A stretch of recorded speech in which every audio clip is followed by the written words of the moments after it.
नमस्कार, खबर एक मिनट देख रहे हैं आप। आपके साथ मैं हूं शिप्रा झा। इस बुलेटिन में हम आपको दिखाते हैं हर खबर की पूरी विश्लेषण सिर्फ और सिर्फ एक मिनट में। तो चलिए शुरू करते हैं खबरों का सिलसिला। गोपालगंज में डांस का वीडियो वायरल हो रहा है। मामला मोहम्मदपुर थाना के कटिया खास गांव का बताया जा रहा है। सोशल मीडिया पर वायरल हो रहे वीडियो को लेकर पुलिस हरकत में आ गई है और मामले की जांच कर रही है। वीडियो में ऑर्केस्ट्रा डांस का आयोजन किया गया है, जिसमें नर्तकियों से अश्लील गाने पर डांस कराया जा रहा है। मौके पर मौजूद लोग कोरोना नियमों की अनदेखी कर डांस का आनंद उठा रहे हैं। लोगों ने न तो चेहरे पर मास्क लगाया है और न ही सोशल डिस्टेंसिंग का पालन कर रहे हैं। वीडियो में दिखाई पड़ रहा नौजवान लड़का नर्तकी के साथ डांस में इस तरह मशगूल है कि उसे कोरोना का जरा भी ख्याल नहीं है। पुलिस का आरोप है कि आयोजकों ने बिना अनुमति के डांस पार्टी का आयोजन किया है। पुलिस ने आयोजकों के खिलाफ कोरोना प्रोटोकॉल को तोड़ने का मामला दर्ज कर लिया है। जांच के बाद आयोजकों पर कानूनी कार्रवाई की जाएगी।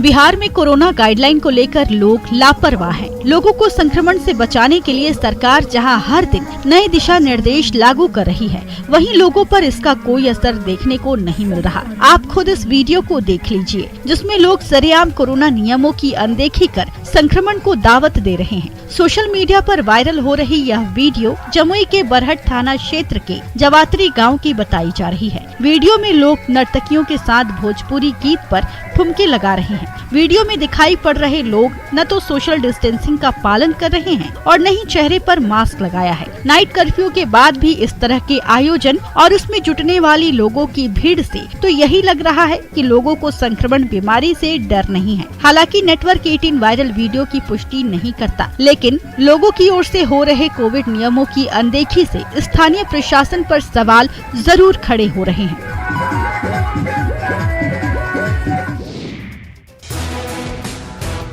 करोड़ों रुपए की लागत से तैयार मुंगेर सड़क पुल का उद्घाटन न होने से लोगों में मायूसी है।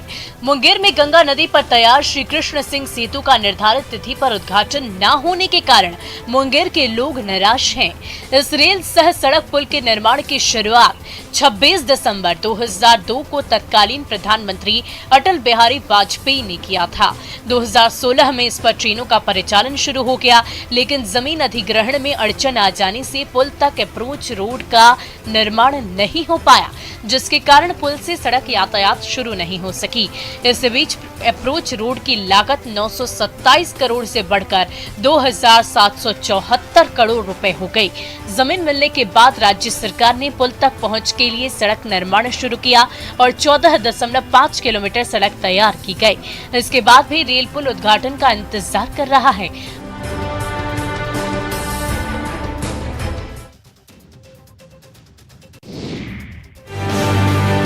कोरोना के नए वेरिएंट ओमिक्रॉन हर जगह लोगों को संक्रमित कर रहा है, जिसके कारण कोरोना मरीजों की संख्या हर दिन बढ़ रही है। सरकार इसे काबू करने के लिए लोगों से कोविड प्रोटोकॉल का पालन करने के लिए कह रही है, जिससे लोगों को संक्रमण से बचाया जा सके। लेकिन लोग कोविड गाइडलाइन की लगातार धज्जियां उड़ा रहे हैं। बिहार में तो लोग कोविड प्रोटोकॉल का इस तरह माखौल उड़ा रहे हैं जैसे उन्हें खतरनाक बीमारी का कोई डर ही नहीं है। राज्य के हर जिले में कोविड नियमों की अनदेखी की जा रही है, जिसके कारण स्थानीय प्रशासन को नियमों का पालन कराने के लिए सख्ती दिखानी पड़ रही है। पूर्णिया में कोरोना केस में हो रहे वृद्धि के बाद भी लोगों की लापरवाही कम नहीं हो रही, जिसको रोकने के लिए पुलिस को कड़ी कदम उठाने पड़े हैं। भीड़भाड़ वाले इलाके में बिना मास्क के घूम रहे लोगों के खिलाफ पुलिस ने अभियान चलाया और मास्क न लगाने वाले लोगों से जुर्माना वसूल किया और आगे मास्क न पहनने पर कड़ी कार्रवाई की हिदायत दी।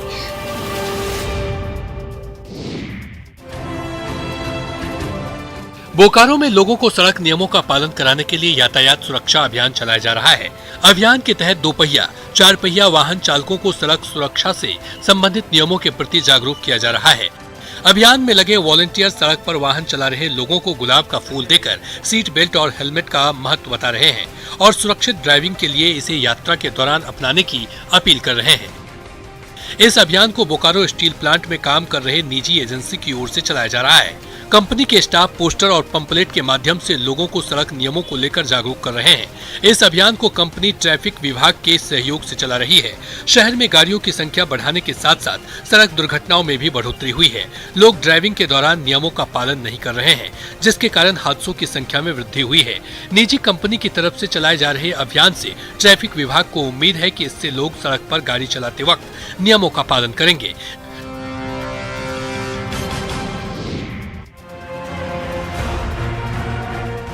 बिहार में कोरोना की तीसरी लहर को देखते हुए स्वास्थ्य विभाग सभी सरकारी अस्पतालों में व्यवस्था के ठीक होने का दावा कर रहा है। इससे संबंधित आदेश भी सभी जिलों को जारी कर दिए गए हैं। इसके बावजूद भी अस्पतालों में लापरवाही देखने को मिल रही है। कोरोना नियम के पालन के चक्कर में मरीजों को परेशानी का सामना करना पड़ रहा है। समय पर इलाज नहीं मिलने के कारण मरीजों की स्थिति गंभीर होती जा रही है। मधेपुरा के सदर अस्पताल में कुछ इसी तरह के हालात हैं, जहां मरीजों को समय पर इलाज नहीं मिल रहा। धालाट निवासी टुडू कुमार की पत्नी प्रसव पीड़ा से बेचैन थी। परिजन उनको इलाज के लिए सदर अस्पताल ले आए, लेकिन हॉस्पिटल में कोरोना जांच में रिपोर्ट पॉजिटिव आने के कारण उन्हें कर्पूरी मेडिकल कॉलेज रेफर कर दिया गया। वहां हुए कोरोना जांच में रिपोर्ट नेगेटिव आई, लेकिन डॉक्टरों ने कॉलेज में ब्लड बैंक नहीं होने के कारण मरीज को किसी दूसरी जगह ले जाने की बात कही। प्रसूता के हालात को बिगड़ता देख परिजन उसे निजी क्लिनिक में ले गए, जहां उसका इलाज हो सका।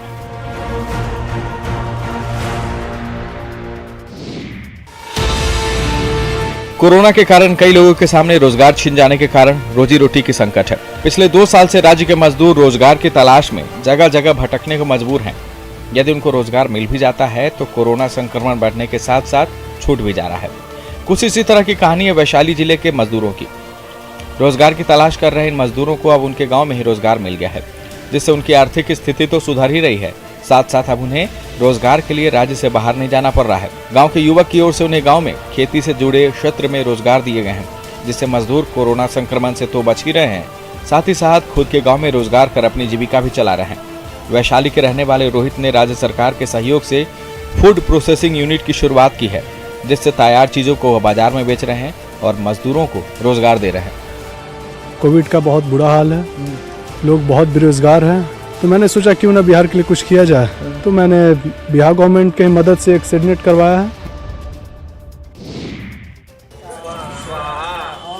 बिहार में कोरोना संक्रमण के बढ़ते रफ्तार को देखते हुए लोग खुद को बचाने की कोशिश में लगे हैं। कोविड के नए वेरिएंट ओमिक्रॉन से बचने के लिए नियमों का पालन न करके हवन और अनुष्ठान कर रहे हैं। हवन कर रहे लोगों को मेडिकल साइंस पर भरोसा नहीं है। कोरोना संक्रमण को रोकने में मेडिकल साइंस को नाकाम बताकर मुजफ्फरपुर में लोगों की ओर से हवन किए जा रहे हैं।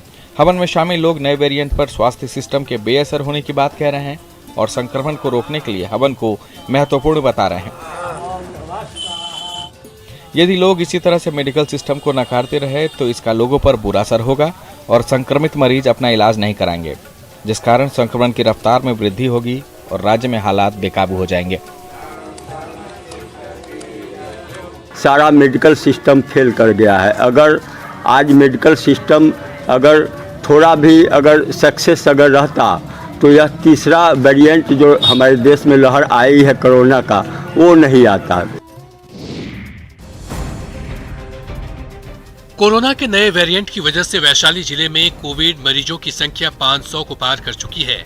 लोगों को नए वेरिएंट से बचाने के लिए टीकाकरण अभियान को तेज किया जा रहा है। गोरौल प्रखंड में लोगों के बीच टीकाकरण की रफ्तार को तेज करने के लिए निर्धारित समय पर टीके की दूसरी डोज लेने वाले लोगों को पुरस्कृत किया जा रहा है। लाभुकों के बीच पुरस्कार का वितरण नवनिर्वाचित प्रखंड प्रमुख ने किया और लोगों से निर्धारित समय पर टीके की दोनों डोज लेने की अपील की, जिससे समय रहते संक्रमण से बचाव हो सके। कोरोना टीकाकरण के रफ्तार को तेज करने के लिए राज्य स्वास्थ्य समिति की ओर से पुरस्कार देने की योजना से एक तरफ लोग बिना किसी देरी के कोरोना का टीका लेंगे, वहीं दूसरी तरफ तेजी से फैल रहे कोविड संक्रमण से लोगों को बचाया जा सकेगा, जिससे कोरोना की रफ्तार नियंत्रित होगी और टीका ले चुके लोगों पर संक्रमण का ज्यादा असर नहीं होगा और हालात बेकाबू नहीं होंगे।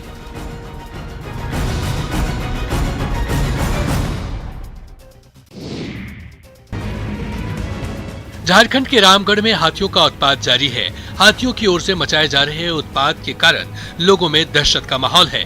हाथियों के झुंड ने दुलमी प्रखंड के कुल्ही पुत्रडेह के खेतों में खड़ी आलू और सरसों की फसल को तबाह कर दिया और 2 घरों को क्षतिग्रस्त करने के साथ साथ घर में रखे धान को भी चटकर गए।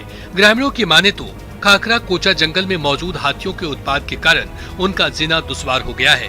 खेत में खड़ी फसल को हाथियों की ओर से तबाह हो जाने के कारण अब उसके सामने भुखमरी की स्थिति उत्पन्न हो गई है।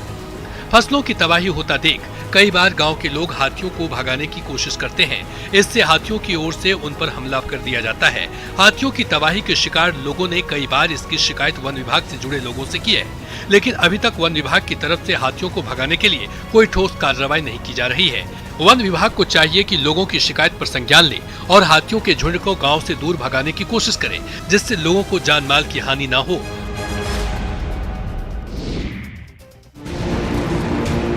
नवादा रेलवे स्टेशन पर कूड़े का अंबार लगा है। स्टेशन पर सफाई का काम बाधित होने के कारण यात्रियों को कूड़े और गंदगी के बीच ट्रेनों का इंतजार करना पड़ रहा है। इसके बावजूद भी रेलवे के अधिकारियों का ध्यान इस समस्या की तरफ नहीं, जिससे यात्रियों को राहत मिल सके और उन्हें बीमार होने से बचाया जा सके। स्टेशन पर तैनात अधिकारियों के अनुसार फंड के अभाव में सफाई का काम बाधित है, जिसको दूर करने की कोशिश की जा रही है। एक तरफ केंद्र सरकार लोगों को साफ सफाई के प्रति जागरूक करने के लिए स्वच्छ भारत अभियान चला रही है, वहीं दूसरी ओर उसी के अधीन आने वाली रेलवे में सफाई के लिए फंड नहीं मिलना रेलवे अधिकारियों पर सवालिया निशान खड़े कर रहा है। रेलवे स्टेशन में फैले कूड़े को जल्द नहीं हटाया गया तो इससे पैदा होने वाली गंदगी से यात्री बीमार पड़ सकते हैं।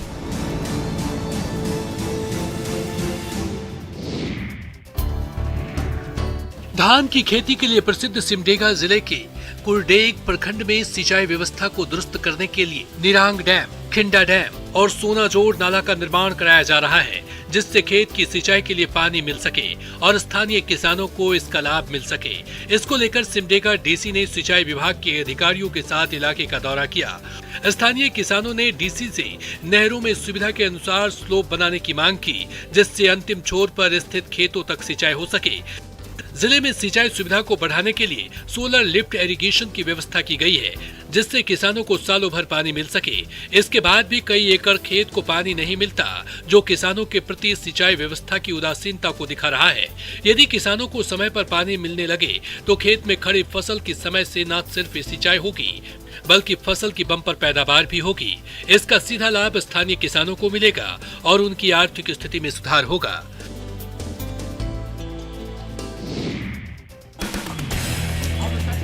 हॉकी की नर्सरी के तौर पर पहचान बना चुके झारखंड के सिमडेगा जिले की लड़कियां अपने खेल और प्रतिभा के दम पर राज्य और देश स्तर पर जिले का नाम रोशन कर रही हैं। पहले जहां हॉकी में पुरुषों का दबदबा था, लेकिन जिले की लड़कियों में भी हॉकी के प्रति रुझान बढ़ने लगा है। हॉकी को लेकर बेटियों में बढ़ रहे जुनून का असर भी देखने को मिलने लगा है। हॉकी में जिले की बेटियों का जलवा नेशनल लेवल पर ही नहीं, बल्कि इंटरनेशनल लेवल पर भी देखने को मिल रहा है। सिमडेगा की रहने वाली हॉकी खिलाड़ी सलीमा ने टोक्यो ओलंपिक में अपने प्रदर्शन से सबका ध्यान अपनी ओर खींचा है। इसको राज्य सरकार का भी सहयोग मिल रहा है। सरकार ने जिले में हॉकी को बढ़ावा देने के लिए एस्ट्रोटर्फ स्टेडियम का निर्माण कराया है, जिसमें लड़कियां खेल की ट्रेनिंग ले रही हैं। सरकार को चाहिए कि वह जिले में खेल सुविधाओं का अधिक से अधिक विकास करे, जिससे जिले की लड़कियों को आधुनिक व्यवस्था मिल सके और हॉकी खिलाड़ी अपनी प्रतिभा को निखारने के साथ साथ जिले का नाम रोशन कर सके।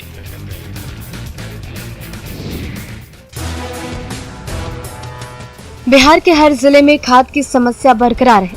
खाद की किल्लत दूर नहीं होने के कारण किसान परेशान हैं। जैसे जैसे रबी फसलों की बुआई खत्म हो रही है, खाद को लेकर किसानों की परेशानी बढ़ने लगी है। खाद के लिए सुबह से लाइन में लगने के बाद भी किसानों को खाद नहीं मिल पाती, मिलती भी है तो जरूरत से कम। अरवल के इन किसानों को ही देख लीजिए। खाद मिलने की उम्मीद में ये किसान अपने अन्य कार्यों को छोड़कर सुबह से लाइन में लगे हुए। इनको ना तो सर्दी का डर है और ना ही कोरोना जैसी खतरनाक बीमारी का। इन्हें सिर्फ खेत में खड़े फसलों का डर है, जो खाद के अभाव में खराब हो सकती है। पुरुष किसान की बात को तो छोड़ ही दीजिए, खाद के लिए महिला किसान भी परेशान है और खाद लेने के लिए अपने बच्चों के साथ खाद दुकान के पास सुबह से ही इंतजार कर रही है। स्थानीय प्रशासन को किसानों की इस समस्या को हल करने की जरूरत है, जिससे उन्हें खाद के लिए परेशान ना होना पड़े।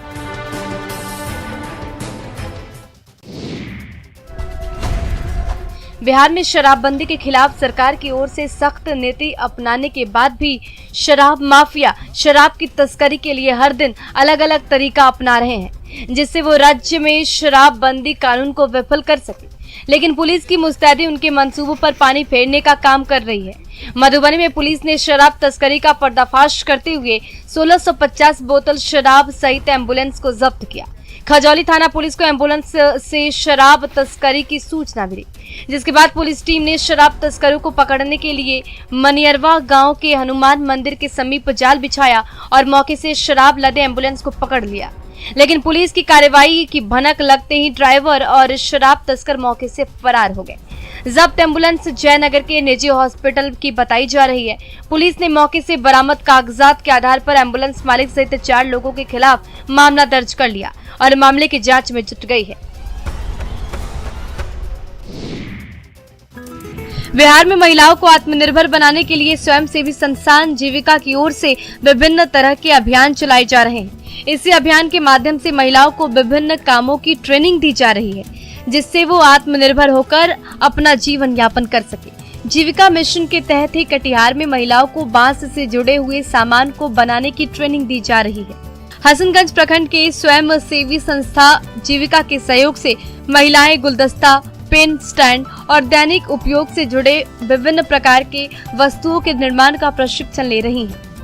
महिलाओं को जीविका की ओर से नियुक्त ट्रेनर बांस से जुड़ी चीजों को बनाने की ट्रेनिंग दे रहे हैं। प्रशिक्षण ले रही महिलाओं के चेहरे पर खुशी है, क्योंकि अब ये महिलाएं खुद का रोजगार कर आत्मनिर्भर बन रही हैं।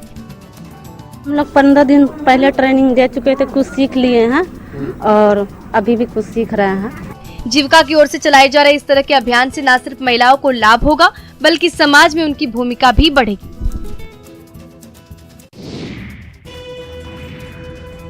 26 जनवरी को पटना के गांधी मैदान में होने वाले गणतंत्र दिवस पर आयोजित होने वाले समारोह की तैयारी अंतिम चरण में है। इस अवसर पर होने वाले पुलिस परेड की प्रैक्टिस जारी है। राजकीय समारोह को खास बनाने के लिए पुलिस के जवान अभी से ही रिहर्सल करने में जुटे हुए हैं। एक साथ कदमताल करते हुए पुलिस के जवान अपनी तैयारियों को पुख्ता करने में लगे हैं। पुलिस का बैंड दस्ता भी राष्ट्रभक्ति की धुन बजाकर अपनी तैयारियों को पुख्ता करने में जुटा है, जिससे परेड वाले दिन कोई कमी न रह जाए। बिहार पुलिस की महिला बटालियन भी परेड में भाग लेकर नारी सशक्तिकरण का मजबूत उदाहरण पेश कर रही है। कोरोना संक्रमण के बढ़ रहे मामलों के कारण वैक्सीन की दोनों डोज ले चुके पुलिस जवानों को ही परेड में भाग लेने की अनुमति है। 26 जनवरी को गांधी मैदान में आयोजित पुलिस परेड और 8 विभाग की झांकियों का आम लोग दर्शन नहीं कर पाएंगे। लोग घर से ही परेड का लाइव टेलीकास्ट देख सकते हैं।